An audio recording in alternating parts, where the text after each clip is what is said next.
All right, let's dive into a classic showdown in the data world. You've got the tool we all know and probably started with, Microsoft Excel. And then you've got this powerhouse, SQL. The big question we're going to tackle is, how do you know when your data has outgrown your spreadsheets? I mean, if you've touched data at all, you've used Excel, right? We've all been there. You build these amazing reports, these awesome charts, and everything is running perfectly. Until, well, it's not.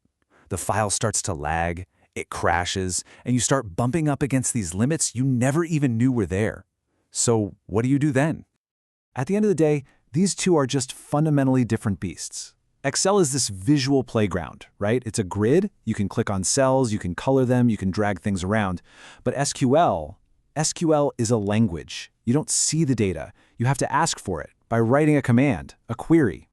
And look, let's give Excel its due. There's a reason it's on practically every computer on the planet. It's intuitive, it's easy to get started with, and for quick calculations or making a chart for a presentation, it is the absolute king. But what happens when your data isn't so quick anymore? So I want you to just take a second and look at this number, 1,048,576. This number might just be the most important number in your entire data journey. That's it. That's the hard ceiling. The absolute maximum number of rows you can cram into a single Excel worksheet. Now, that sounds like a lot, but in today's world of endless e-commerce transactions and website clicks, 1,000,000 rows is kind of nothing. And that's usually where the trouble really starts. And yeah, it's not just about that row limit. It's about files getting so huge they bring your whole computer to its knees. It's about trying to chain together a dozen VLOOKUPs across different tabs, just praying it doesn't break. Or that report you have to manually rebuild click by click every single Monday morning. And don't even get me started on trying to have two people work on the same spreadsheet. It's a nightmare. And right around the time you hit this wall of frustration, you start hearing the whispers, in meetings or from the data science team. They keep mentioning this thing, SQL. And then you see something that looks like this. And yeah, it looks like code because it is code. This is a SQL query. It's just a fancy way of saying, hey database, show me the average salary for every department. Super powerful, but let's be real, it can look a little intimidating when you first see it. So here's the crucial thing to understand. SQL isn't just a bigger Excel. It's the language we use to talk to actual databases. And databases are built from the ground up to handle millions or even billions of rows of data and keep it all organized and reliable in a way a spreadsheet just can't. Okay, but this is the million-dollar question, isn't it? You get it. You see why SQL is powerful. But you're not a programmer. Who has the time to go learn a whole new language from scratch? How do you possibly get from here to there? Well, what if I told you the answer is way simpler than you think? You don't have to become fluent. What if you could just have a perfect, instant translator do all the hard work for you? Just imagine, instead of fighting with formulas and syntax, you could just ask a question in plain, normal English, the same way you'd ask a person sitting next to you.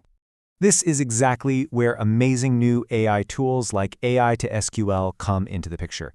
They are that translator. You just give it your simple, plain English question, And boom, in seconds, it writes the perfect, clean SQL code for you. It literally translates your business question into the language the database understands. It's that simple. And this is the magic moment. It's a total game changer. That massive wall between you and your data, it just disappears. You can now ask incredibly powerful questions without getting bogged down in how to write the code. You can focus on what you want to know, not how you have to ask for it. Okay, so now that you've got this new superpower in your back pocket, let's get practical. How do you decide? When should you stick with Excel, and when is it time to reach for SQL? Let's just break it down. When it comes to data size, SQL wins hands down. Millions of rows is no problem. For automation, SQL is built to run the same reports over and over. Collaboration, a database is an essential source of truth for a whole team. But for those small, quick, one-off projects, you know what? Excel's simplicity is still the undisputed champ. So let me be super specific. Your boss sends you a file with a few thousand rows and says, I need a bar chart for my presentation in an hour. Don't even think about it. Open Excel. It's the right tool for that job. It's fast, flexible, and gets it done. But let's flip that. Let's say you need to analyze your company's sales data from the last 5 years, millions of records. And you need to combine it with customer info from a totally separate system to build a report that has to run every single Monday morning. That is screaming for SQL. That's exactly what it's built to do. And this is probably the most important thing to take away from all of this.